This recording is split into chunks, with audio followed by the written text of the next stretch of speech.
everyone, this is Sarah with sewingpartsonline.com and welcome back to our sewing mini series. In this episode, we're going to learn how to sew vinyl fabric. This includes our oilcloths, faux leather, all kinds of those cool outdoor laminated fabrics. So let's jump in and get started.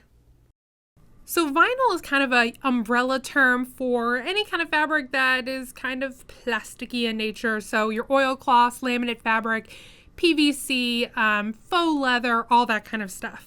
So this is like a laminated fabric, and you can see the underside has a fabric feel. It just has a laminate coating on the top that gives it that shiny look, which also makes it difficult to sew. This yellow one has kind of a batting on the back. It's a cloth, cotton batting. So really cool for home deck projects, I feel. This one has just a regular vinyl front, vinyl back. Same here, vinyl front, vinyl back. And this one is our PVC. I can't really describe this texture. It's a lot with like reusable grocery bags and stuff. It's very thin. And this is your standard faux leather type of fabric. So here are really the only special tools you need to sew vinyl types of fabric. A size 116 needle to a size 110/18 size needle. And this all depends on the thickness of your fabric and how many layers you're going to sew at once. So for a laminate fabric, I'm probably only going to use a size 100 needle. For a faux leather, I'll probably go up to 110. You need either a walking foot, roller foot, or Teflon foot, and some wonder clips. Good quality polyester thread is fine, although if you're tackling an outdoor project that will encounter a bunch of wear and tear, a lot of sunlight, a lot of rain, then try some heavy duty thread. I also recommend a seam sealant for outdoor projects that will be exposed to a lot of water. It's really going to help keep that water from seeping through the seams. Now, cutting this fabric is super easy, and for the most part, it's not going to fray.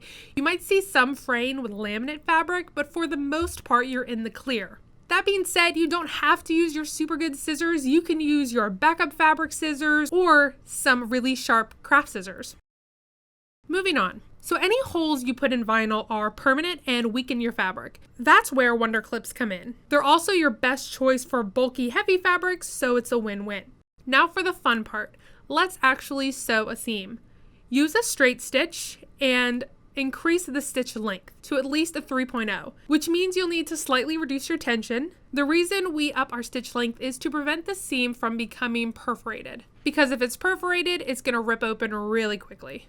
Now, all of the feet I showed you before will sew wonderfully. I've also heard of people attaching masking tape to the bottom of a general purpose foot to help feed the fabric successfully. I recommend the walking foot because you get so many different uses out of it other than just sewing vinyl, so it's very versatile.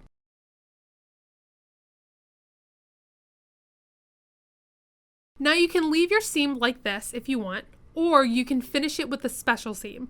I personally like the flat felled seam when sewing vinyl because it gives me that extra strength I think that vinyl seams need, especially if your projects are going to be under a lot of stress. A flat felled seam is created by sewing wrong sides together. Trim one of the seam allowances in half. Encase the shorter seam with the longer seam by folding the larger side over the smaller side. Flip it down flat and sew in place. Now, if your project has no seams, like say you're sewing a tablecloth, you can add a decorative stitch or use scissors to create an eye-catching edge design. So I hope that this was helpful. If you have any comments or questions, be sure to leave them in the comment section below. If you want to come and hang out with our sewing community, you can visit us online at sewingpartsonline.com, on Facebook at facebook.com/sewingpartsonline, Twitter at sewingparts, Google+, Pinterest, Instagram, we're everywhere, and be sure to subscribe by hitting that button below for next week's sewing video.